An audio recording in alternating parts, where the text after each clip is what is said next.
जून नाम की युवती अपने दो बच्चे नोलन और सैम के साथ एक बहुत ही सुनसान घने जंगल के बीच मौजूद इनके पुश्तैनी घर में रह रही होती है।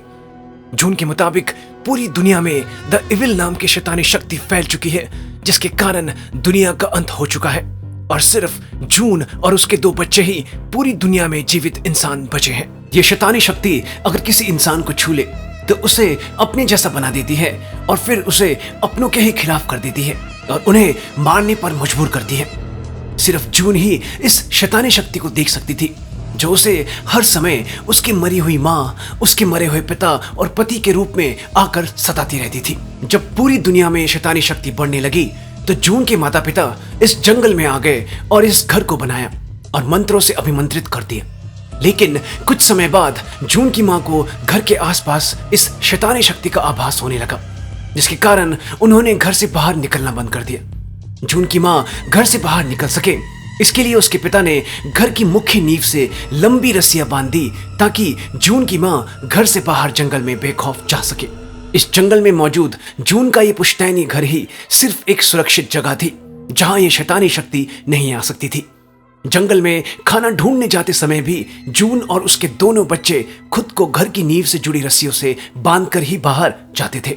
एक सुबह जून और उसके दोनों बच्चे जंगल में खाना ढूंढने के लिए जाते हैं। ये तीनों अलग अलग जगह पर खाना ढूंढने लगते हैं जब अचानक काफी दूर आकर नोलन को अपने से थोड़ा दूर एक चिड़िया का अंडा नीचे गिरा हुआ दिखता है।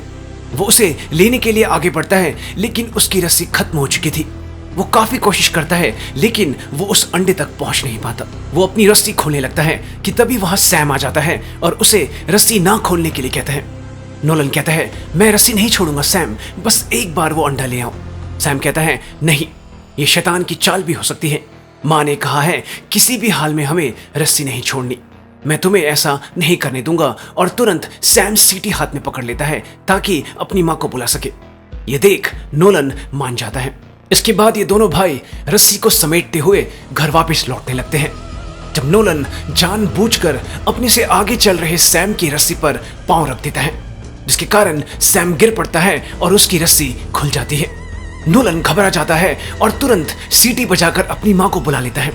जून सीटी की आवाज सुनकर जंगल की तरफ दौड़ पड़ती है। उधर सैम को एहसास होता है कि उसकी रस्सी खुल गई है। सैम तुरंत डर के मारे उठने की कोशिश करता है, लेकिन पैर में चोट लगने के कारण वो उठ नहीं पाता।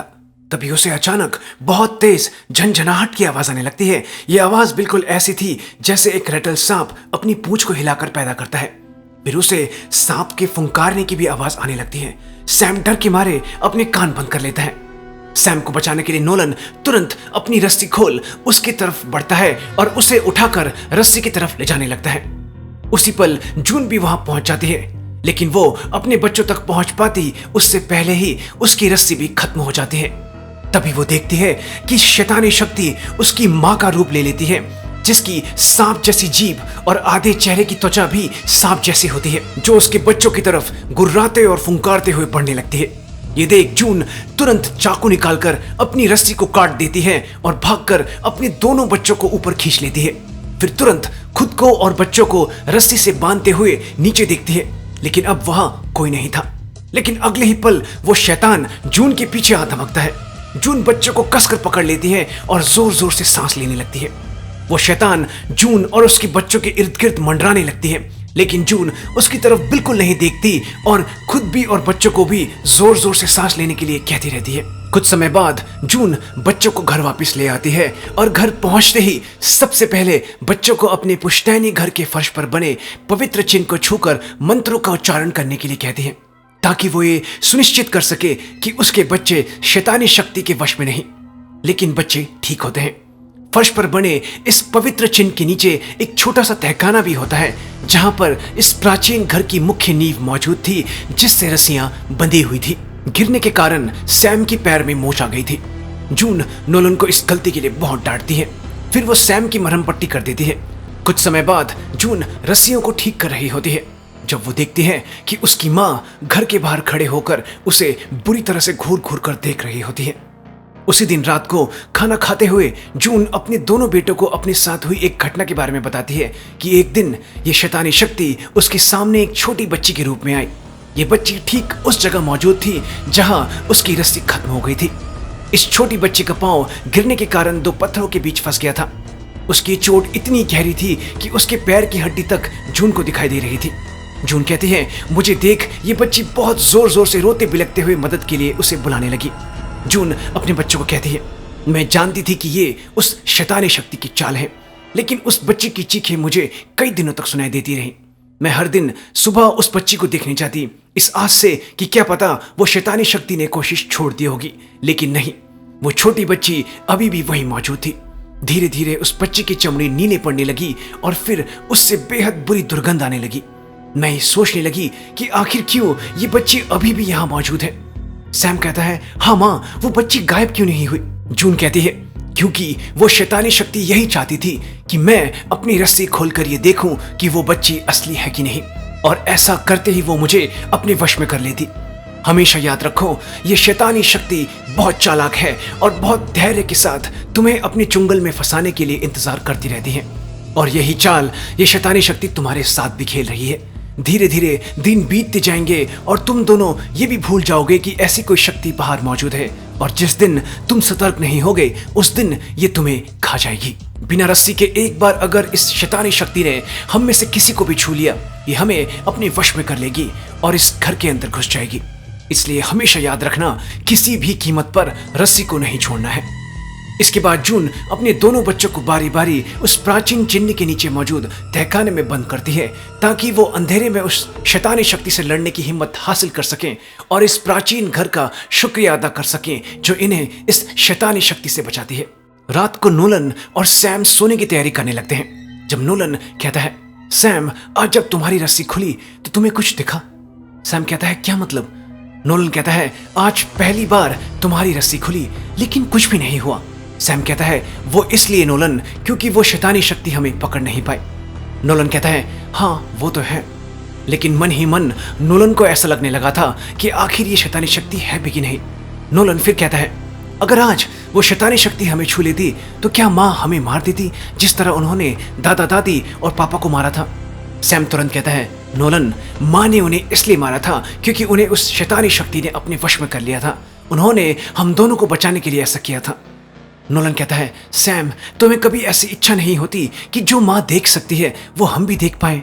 सैम कहता है, हाँ, मुझे आज कुछ ऐसा महसूस तो हुआ था जैसे कोई चीज मेरे पास आ रही हो। नोलन कहता है, कुछ नहीं था सैम वहां पर, तुम बस डर गए थे। सैम कहता है, आखिर तुम आज ऐसी अजीब से सवाल क्यों कर रहे हो नोलन? तुम जानते हो माँ हमसे कभी झूठ नहीं बोल सकती। फिर नोलन थोड़ा सोचता है और कहता है, वो मुझसे ज्यादा प्यार करती है। ये शब्द मुझे आज जंगल में सुनाई दिए थे सैम, तुम्हारी रस्सी के ऊपर पांव रखने से पहले। सैम कहता है, लेकिन मैंने ऐसा कुछ तो कहा ही नहीं था। उधर जून बाहर बैठकर अपनी चाकू को तेज कर रही होती है जब वो अचानक रुक जाती है। उसे बाहर अपना पति खड़ा दिखाई देता है जो उसे कहता है, तुमने अभी तक बच्चों को मेरे बारे में नहीं बताया है ना? बताती भी कैसे, क्योंकि फिर तुम्हें उन्हें अपने बारे में भी बताना पड़ता कि तुम यहाँ आने से पहले क्या थी। जून तुरंत कहती है, मैं अब वो औरत नहीं रही। ये कहकर जून अंदर जाने लगती है जब उसका पति फिर कहता है, उन्हें मेरे हवाले कर दो जून, या फिर उन्हें अपने आंखों के सामने भूख से मरते हुए देखो। वैसे आज मैं उनके काफी करीब पहुंच गया था। याद रखो जून, आज नहीं तो कल तुम उस रस्सी को कभी ना कभी जरूर छोड़ोगी, और जिस दिन ऐसा होगा तभी। जून की पति की आवाज एकदम से शैतानी सी आवाज में बदल जाती है और वो कहता है, मैं तुम्हें तुम्हारे ही बच्चे खिलाऊंगा। जून तुरंत दरवाजा बंद कर अंदर चली जाती है। अगले दिन जून और नोलन ग्रीन हाउस में काम कर रहे होते हैं। इस साल सर्दी इतनी ज्यादा पड़ रही थी कि ये कुछ भी उगा नहीं पा रहे थे। समय बीतता जाता है और धीरे धीरे इनका जमा किया हुआ खाना बिल्कुल खत्म हो जाता है। मजबूरन खाने का इंतजाम करने के लिए जून शिकार करने का फैसला करती है और अपने बच्चों की रस्सियों को अपनी रस्सी के साथ जोड़कर जंगल के घने हिस्से में जाती है। वो घंटों एक जगह बैठकर किसी शिकार का इंतजार करती है, लेकिन उसे कोई शिकार नहीं मिलता।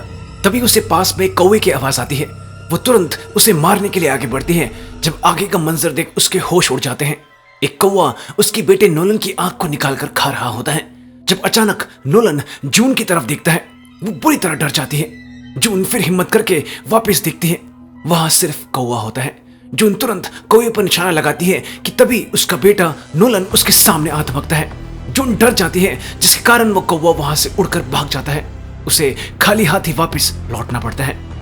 कुछ भी खाने को न होने के कारण जून को मजबूरन अपने बच्चों को पेड़ की छाल के नीचे मौजूद लकड़ी के कोमल हिस्सों को निकालकर खाने के लिए देना पड़ता है। उसी पल जून को खिड़की के बाहर अपना मरा हुआ पति दिखाई देता है। कुछ समय तक इसी तरह जून बच्चों को लकड़ी के टुकड़े खिलाती रहती है। दोनों बच्चे बड़ी मुश्किल से इन्हें खा पा रहे थे। एक दिन नोलन अपनी माँ और भाई के साथ जंगल में खाने के लिए लकड़ी के टुकड़े जमा कर रहा होता है जब अचानक नोलन को अपने पीछे अजीब सी आवाज आती है। वो तुरंत पीछे मुड़ता है। उसके आसपास कोई नहीं होता, नहीं उसकी माँ और ना ही उसका भाई।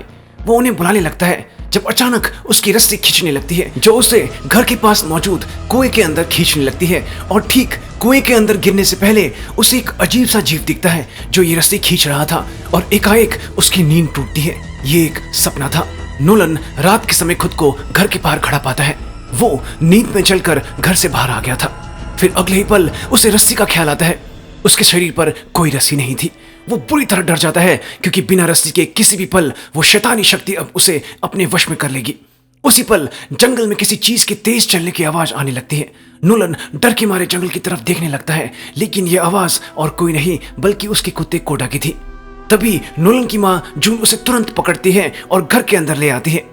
अपनी माँ की चीखने चिल्लाने की आवाजों को सुन सैम की भी नींद खुल जाती है। वो चुपके से नीचे आकर देखता है कि उसकी माँ नोलन पर चाकू ताके खड़ी थी और उसे मंत्रों को बोलने के लिए कह रही थी। जिसके बाद जून नोलन को उस पवित्र चिन्ह के नीचे मौजूद तहखाने में बंद कर देती है। नोलन चीखता रह जाता है कि माँ मुझे बहुत जोर से पेशाब लगी है, प्लीज मुझे यहाँ बंद मत करो। लेकिन उसकी माँ उसकी एक नहीं सुनती। फिर काफी देर बाद जून तहखाने का दरवाजा खोलती है और उसे बाहर निकालती है। नोलन से अपने कपड़ों में ही पेशाब हो गया था। अपने कमरे में वापस आने के बाद नोलन सैम को कहता है, भाई हमें घर से बाहर निकलना ही होगा। सैम कहता है, चुपचाप सो जाओ नोलन, माँ सुन लेगी। लेकिन नोलन कहता है, मेरी बात तो सुनो सैम। सैम कहता है, नोलन हम यहाँ से निकलेंगे कैसे? रस्सी के खोलते ही हमें वो शैतानी शक्ति पकड़ लेगी।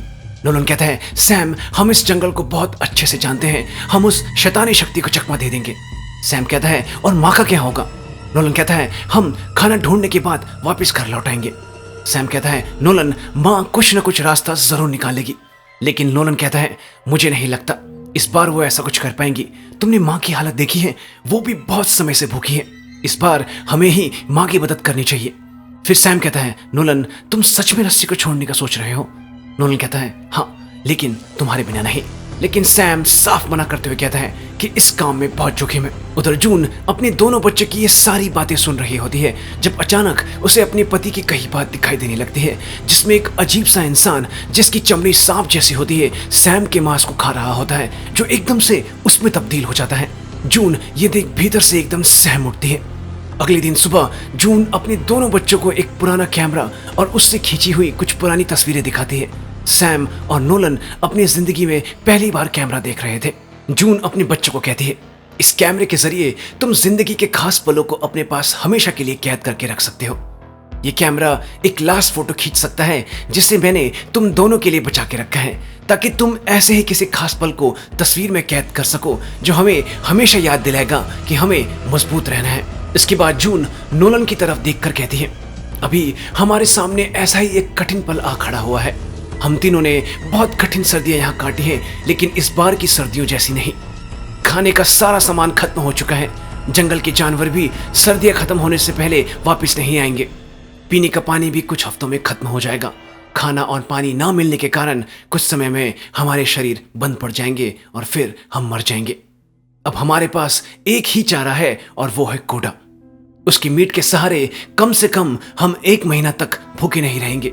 नोलन जैसे ही ये बात सुनता है वो गुस्से से तिलमिला उठता है और कहता है, माँ मैं लकड़ी के टुकड़े खा लूंगा लेकिन कोडा बिल्कुल नहीं। जून कहती है, नहीं बेटा ऐसे हम जिंदा नहीं बच पाएंगे। नोलन कहता है, माँ क्यों ना हम ये घर छोड़कर चले जाएं? मैं कल रात बिना रस्सी के बाहर था और मुझे कुछ नहीं हुआ। जून कहती है, वो इसलिए नोलन क्योंकि वो शैतानी शक्ति चाहती है कि तुम मेरी बातों पर विश्वास न करो, और देखो बिल्कुल वैसा ही हो रहा है। नोलन कहता है, माँ आप गलत भी तो हो सकती हो, क्या पता हमारे अलावा और भी लोग इस दुनिया में हो। जून गुस्से में कहती है, नोलन बाहर कोई दुनिया नहीं है, सिर्फ ये घर है और बाहर वो बुरी शक्ति। नोलन कहता है, बुरे तो हम हैं माँ जो अपने ही परिवार के हिस्से को खाने का सोच रहे हैं जिसने हमेशा हमारी रक्षा की है। जून कहती है, ठीक है सैम से पूछते हैं वो क्या कहता है इस बारे में। नोलन कहता है, वो क्या कहेगा माँ, वो तो तुम्हारे इशारों पर चलता है। ठीक नोलन के कहे मुताबिक सैम भी अपनी माँ का साथ देता है। नोलन रोते हुए कहता है, मैं तुम दोनों से और इस घर से नफरत करता हूँ। ये कहकर वो कोडा को लेकर घर से बाहर चला जाता है। कुछ समय बाद जून बाहर आती है और जबरदस्ती कोडा को नोलन से छीनकर ग्रीन हाउस में ले जाती है। ग्रीन हाउस में कोडा को लाकर जून पहले रोते हुए उससे माफी मांगती है और फिर अपनी क्रॉसबो उस पर तान लेती है। मायूस आंखों से कोडा जून को देखने लगता है। जून कोडा को मारने ही वाली होती है कि तभी उसे अपने पीछे कुछ आहट सुनाई देती है। बाहर नोलन बिना रस्सी के एक चाकू लिए जून की रस्सी काटने के लिए तैयार बैठा होता है। उसी पल कोडा भी वहां से भाग जाता है। नोलन कहता है, माँ मुझे तुम्हें यकीन दिलाना होगा कि यहाँ कोई शैतानी शक्ति नहीं है। जून कहती है, नहीं बेटा, वो शैतानी शक्ति यही चाहती है, ऐसा मत करना। उसी पल नोलन अपनी माँ की रस्सी काट देता है और तुरंत ग्रीन हाउस का दरवाजा बाहर से बंद कर अपनी माँ को अंदर बंद कर देता है। जून कहती है, नोलन दरवाजा खोलो बेटा, मुझे माफ कर दो, मैंने तुम दोनों से झूठ कहा था। असल में उस शैतानी शक्ति को यहाँ मैं लेकर आई थी और अगर उसने मुझे छू लिया तो वो मुझसे तुम दोनों को मरवा देगी। लेकिन नोलन दरवाजा नहीं खोलता।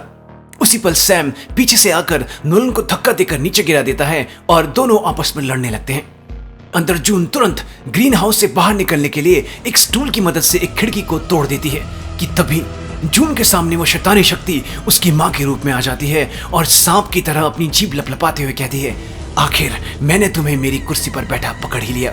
अब मैं तुम्हारी ऐसी पिटाई करूंगी कि तुम कहीं बैठने लायक नहीं रहोगी।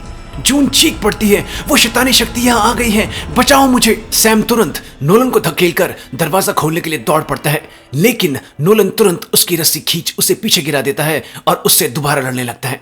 उधर अंदर जून की माँ उसकी तरफ बढ़ने लगती है। वो फिर कहती है, तूने मुझे खाने में जहर देकर मारा था ना, मैं तुझे तेरे ही बच्चे खिलाऊंगी। उसी पल जून खिड़की के टूटे हुए हिस्से से एक कांच निकालती है और कहती है, मैं तुझे कभी मेरे अंदर प्रवेश नहीं करने दूंगी। ये कहकर वो अपना गला काट लेती है। वो शैतानी शक्ति बुरी तरह चिल्ला उठती है।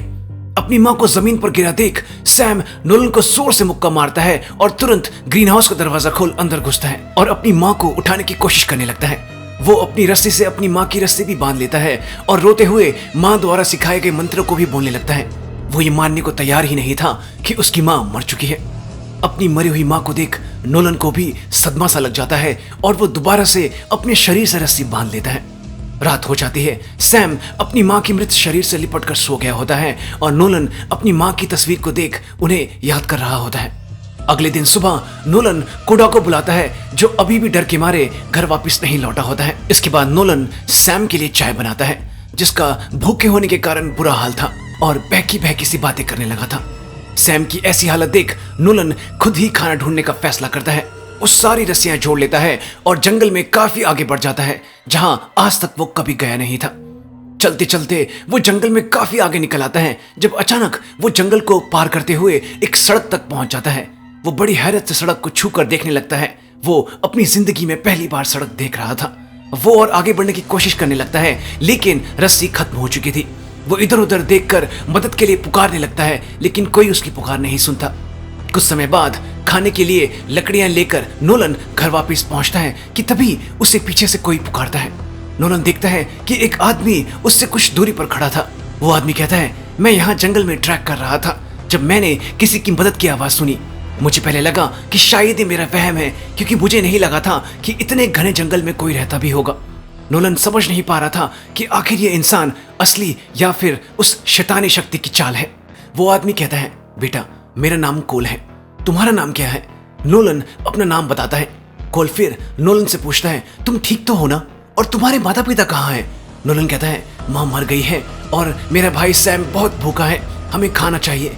कोल कहता है, नोलन मेरे पास खाना है और मेरी गाड़ी भी यहाँ से करीबन 5 किलोमीटर की दूरी पर है। तुम दोनों चाहो तो मैं तुम्हें यहाँ से लेकर जा सकता हूँ। कि तभी सैम क्रॉसबो लिए कोल को घर से दूर जाने के लिए कहता है। कोल पीछे हटते हुए कहता है, सैम मुझे नोलन ने बताया कि तुम बहुत बीमार हो, मैं तुम दोनों की मदद कर सकता हूँ। सैम कहता है, मैं तुम्हारे झांसे में नहीं आने वाला, तुम्हारे कारण ही मेरी माँ की मौत हुई, मैं तुम्हें नहीं छोड़ूंगा। कोल कहता है, बेटा शायद तुम्हें कोई गलतफहमी हो गई है, मैंने ऐसा कुछ नहीं किया, मेरी बात सुनो, मैं यहाँ से चला जाता हूँ, ठीक है? जैसे ही कोल जाने लगता है, सैम उसे ना हिलने की चेतावनी देता है। नोलन कहता है, नहीं सैम, ऐसा मत करो, क्या पता ये असली इंसान हो। उधर कोल जंगल की तरफ जाने लगता है, लेकिन अगले ही पल सैम कोल पर तीर चला देता है जो सीधा जाकर कोल के शरीर के आर पार हो जाता है। कोल दर्द से करहाता हुआ लंगड़ाते हुए जंगल की तरफ भाग जाता है। नोलन भी कोल के पीछे दौड़ पड़ता है और कुछ समय बाद वो कोल तक पहुंच जाता है जो पूरी तरह से खून बहने के कारण जमीन पर तड़प रहा होता है। वो कोल के पास जाता है और उसके हाथ में अजीब सी चीज देखता है जिससे किसी की आवाज आ रही थी। नोलन तुरंत कोल से उसका बैग छीनने लगता है। जब कोल उसके हाथ को पकड़ लेता है, वो खुद को उससे छुड़ाकर वापस घर लौट आता है। कोल सही कह रहा था, उसके बैग में सच में बहुत सारा खाना था। नोलन तुरंत खाना खाने लगता है जब सैम भी वहां आ जाता है। नोलन सैम को कहता है, तुमने उसे मार दिया, उसके पास सच में खाना था। सैम कहता है, नहीं, वो कोई इंसान नहीं था। नोलन कहता है, एक बार ये खाना खाकर देखो, और अगर वो सच में शैतान था तो उसने मुझे छू कैसे लिया जबकि मैंने अपने शरीर पर रस्सी बांधी हुई थी। लेकिन सैम उसकी एक नहीं मानता और कहता है, ये सब उस शैतानी शक्ति की चाल है जिसमें तुम बुरी तरह फंस चुके हो। नोलन कहता है, नहीं सैम, माँ ने हमसे झूठ कहा था, बाहर कोई शैतानी शक्ति नहीं है, हम दोनों उनसे दूर न चले जाएं, इसलिए उन्होंने हमें ये सब कहा था। सैम कहता है, माँ ने हमें सेफ रखने के लिए अपनी जान दे दी और अभी भी तुम्हें उन पर विश्वास नहीं है। नोलन कहता है, सैम, हम सेफ नहीं हैं, हम मर रहे हैं, मेरा यकीन करो, एक बार ये खाना खाकर देखो, तुम जान जाओगे कि क्या सच है और क्या झूठ। लेकिन सैम कहता है, नहीं, मैं ये खाना नहीं खाऊंगा, कम से कम मरकर मैं अपनी माँ के पास तो चला जाऊंगा। रात हो जाती है। सैम अपनी माँ के कमरे में बैठा खिड़की से बाहर जंगल को देख रहा होता है जब उस पर भूख बुरी तरह हावी होने लगती है। वो नीचे जाता है और किचन में मौजूद खाना खाने लगता है, जिसके बाद वो कोल के बैग की तलाशी लेने लगता है जिसमें उसे कोल और उसकी बेटी की फोटो, एक मैप और एक टॉर्च मिलता है। कुछ देर बाद वो टॉर्च लिए बाहर बैठा होता है जब अचानक उसे ग्रीन हाउस से आवाज आती है। वो ग्रीन हाउस के पास पहुंचकर खिड़की से अंदर जैसे ही देखता है, उसे वहां अपनी माँ खड़ी दिखाई देती है। वो एकदम चौंक पड़ता है और तुरंत ग्रीन हाउस का दरवाजा खोलता है। अंदर कोई नहीं होता, बस उसकी माँ की लाश पड़ी होती है जिससे बहुत बुरी तरह से दुर्गंध आ रही थी। तभी उसे पीछे से आवाज आती है। वो तुरंत पीछे देखता है, कोल की बेटी उसके पीछे खड़ी थी जो उससे अपने पिता के बारे में पूछने लगती है। फिर अचानक वो कहती है, अरे ये तो मेरे पापा की टॉर्च है। सैम कहता है, मैंने जो भी किया गलती से किया। वो छोटी बच्ची ग्रीन हाउस के अंदर पड़ी लाश को देख लेती है और डर के मारे पीछे हटते हुए कहती है, तुमने क्या किया मेरे पापा के साथ, कहाँ है मेरे पापा? ये कहकर वो जंगल की तरफ दौड़ पड़ती है। सैम भी उसके पीछे दौड़ पड़ता है। टॉर्च वहीं गिर जाती है। जंगल में सैम उस छोटी बच्ची के पीछे यहाँ से वहां दौड़ने लगता है जब अचानक वो रुक जाता है क्योंकि उसकी रस्सी खत्म हो गई थी। उस बच्चे का पीछा करने के चक्कर में सैम की सारी रस्सी जंगल में उलझ चुकी थी। वो बहुत कोशिश करता है रस्सी को सुलझाने की, लेकिन रस्सी नहीं सुलझती। मजबूरन सैम को अपनी रस्सी खोलनी पड़ती है। रस्सी खोल वो तुरंत घर की तरफ बढ़ने लगता है, लेकिन वो अंधेरे में भटक चुका था। तभी उसे एक पेड़ के पीछे से आवाज आती है। ये वो छोटी बच्ची थी जिसके पहले तो सैम को 2 हाथ पेड़ को पकड़े हुए दिखते हैं, लेकिन फिर रहस्यमय तरीके से उसके 2 हाथ 4 हाथों में और फिर 6 हाथों में बदल जाते हैं। देखते ही देखते इन हाथों की मदद से वो छोटी बच्ची पेड़ में काफी ऊपर चढ़ जाती है और इधर उधर पेड़ों पर चलने की उसकी आवाज सैम को आने लगती है। ये वही शैतानी शक्ति थी। सैम डर के मारे अंधेरे में इधर उधर देखने की कोशिश करने लगता है, लेकिन उसके पीछे वो शैतानी शक्ति छोटी बच्ची के रूप में धीरे धीरे उसके पास बढ़ने लगती है। और जब तक सैम को पता चलता, वो छोटी बच्ची जो अब एक कनखजूरे जैसी बन गई थी उसके पास पहुंच जाती है और अपनी जीभ को कीड़े के रूप में सैम पर छोड़ देती है। सैम इस कीड़े जैसी जीभ को अपने शरीर से हटाने की कोशिश करता है, लेकिन उससे पहले ही ये कीड़ा उसके मुंह के अंदर घुस जाता है, जिसके बाद सैम जमीन पर गिर जाता है और उसकी दोनों आंखें सफेद हो जाती हैं। तभी उधर नोलन की नींद खुलती है और सैम को घर पर न पाकर वो खुद को रस्सी से बांधकर घर से बाहर ढूंढने लगता है। उसे वो टॉर्च मिल जाती है और वो देखता है कि एक रस्सी जंगल की तरफ जा रही थी। वो तुरंत उसे खींचता है। पूरी रस्सी वापस आ जाती है, लेकिन सैम का कोई अता पता नहीं था। वो जोर जोर से सैम को पुकारने लगता है। जब उसे सैम की आवाज सुनाई देती है जो मदद के लिए पुकार रहा था, वो तुरंत उस दिशा में दौड़ पड़ता है। घर से थोड़ी दूरी पर ही वो एक खराब पड़ी गाड़ी के पास पहुंचता है जब अचानक उसे अपने पीछे किसी के होने का एहसास होता है। वो जैसे ही पीछे मुड़कर देखता है, ये सैम था जो नोलन की रस्सी काट देता है। उसी पर नोलन के सामने उस खराब पड़ी गाड़ी की लाइट्स जल जाती हैं, जिसके सामने वो सैम को खड़ा पाता है जिसकी आंखें पूरी सफेद थी। वो डर के मारे घर की तरफ दौड़ पड़ता है और तुरंत घर के अंदर घुस जाता है कि तभी उसे किसी के कदमों की आवाज घर के ऊपरी माले से आने लगती है। नोलन डरते हुए ऊपर जाता है और देखता है कि सैम अपनी माँ के कमरे में बैठा हुआ होता है। उसकी आंखें अब ठीक थी। नोलन तुरंत घर की लकड़ी को छूकर पवित्र मंत्रों को पढ़ने लगता है कि तभी सैम अजीब सी आवाज में चिल्लाता है और उस पर चाकू से हमला कर देता है। नोलन तुरंत खुद को बचाते हुए कमरे से बाहर आकर दरवाजा बंद कर देता है, लेकिन अंदर सैम दरवाजे को खोलने के बजाय बिस्तर को खिसकाकर दरवाजे को बंद कर देता है। जब दरवाजा बाहर से नहीं खुलता, नोलन को सैम की चिंता होने लगती है और वो दरवाजे को खोलने की कोशिश करने लगता है। उधर सैम अब घर के निचले हिस्से में पहुंच चुका था, जहां वो घर के पर्दों और बाकी चीजों को आग लगाने लगता है। आग पूरे घर में तेजी से फैलने लगती है। उधर नोलन अभी भी दरवाजे को खोलने की कोशिश कर रहा होता है जब आग का धुआं घर के ऊपर वाले हिस्से में फैलने लगता है। वो तुरंत खिड़की खोलकर बाहर निकल जाता है। बाहर निकलने पर वो देखता है कि सैम घर के बाहर हाथ में कैमरा लिए बैठा होता है, जो उसे देख मुस्कुराते हुए कहता है, ये घर अब तुम्हें नहीं बचा पाएगा नोलन। घर की छत बहुत ऊंची होने के कारण नोलन नीचे कूद नहीं सकता था। मजबूरन उसे दूसरे कमरे की खिड़की से अंदर जाना पड़ता है। वो तुरंत कमरे से बाहर निकलने लगता है कि तभी उसे अपनी माँ की आवाज आती है, जो उसे कहती है, मेरे पास आओ बेटा, मैं तुम्हें गले लगाना चाहती हूँ। नोलन कहता है, मैं जानता हूँ तुम मेरी माँ नहीं हो और तुमने क्या किया है सैम के साथ। उधर बाहर सैम कैमरे को खोलता है और एक तस्वीर खींचता है। अंदर सैम की माँ के रूप में वो शैतानी शक्ति धीरे धीरे नोलन के पास बढ़ रही होती है, जो कहती है, देखो तुमने इस घर की क्या हालत कर दी नोलन, मुझे तुम्हें छूने की भी जरूरत नहीं पड़ी। नोलन कहता है, तुम मेरी माँ हो ही नहीं सकती। वो शैतानी शक्ति कहती है, मैं तुम्हारी माँ ही हूँ, उसके अंदर भरी वो काली शैतानी शक्ति हूँ जो तुम्हारे अंदर भी है, बस एक बार उसे स्वीकार कर लो। नोलन कहता है, कभी नहीं, और ये कहकर वो घर के निचले हिस्से की तरफ दौड़ पड़ता है और सीधा जाकर फर्श पर बने उस पवित्र चिन्ह के तहखाने के दरवाजे को खोल देता है। पूरा घर बुरी तरह से आग की लपटों से घिर चुका था और धीरे धीरे टूट रहा था। जून के रूप में वो शैतानी शक्ति भी उस तहखाने के पास पहुंच जाती है कि तभी पीछे से नोलन दौड़ते हुए आता है और अपनी माँ को पकड़कर तहखाने में धकेल देता है और तुरंत उसका दरवाजा बंद कर देता है। अपनी माँ को कस के पकड़कर नोलन जोर जोर से पवित्र मंत्रों को बोलने लगता है, जिन्हें सुन जून बुरी तरह तड़पने लगती है और खुद को आजाद करने की कोशिश करने लगती है, लेकिन नोलन अपनी माँ को नहीं छोड़ता। तभी अचानक दर्द से करहाती हुई जून की चमड़ी फट पड़ती है और उसके अंदर से सांप जैसा इंसानी जीव बाहर निकलता है। नोलन फिर भी अपनी माँ को नहीं छोड़ता और कहता है, मैं आपसे बहुत प्यार करता हूँ माँ। ये बात सुन वो जीव शांत हो जाता है और नोलन को गले लगा लेता है, जिसके बाद अचानक वो जीव धीरे धीरे धूल में बदल जाता है और नोलन बेहोश हो जाता है। कुछ समय बाद सारा घर जल चुका था और सिर्फ घर का वो तहखाने वाला हिस्सा ही बचा था जिसमें नोलन था, जहां अब पैरामेडिक की टीम और हेलीकॉप्टर पहुंच चुका था। ये शायद कोल के 911 को फोन करने का नतीजा था। कुछ समय बाद हेलीकॉप्टर नोलन को लिए शहर की तरफ बढ़ रहा था और इस हेलीकॉप्टर के पीछे कोडा भी सड़क पर दौड़ा जा रहा था। हेलीकॉप्टर में नोलन को होश आता है और वो तुरंत अपने भाई के बारे में पूछने लगता है।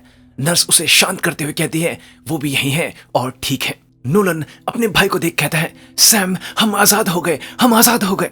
सैम उसे कोई प्रतिक्रिया नहीं देता, लेकिन धीरे से कहता है, माँ मुझसे ज्यादा प्यार करती है।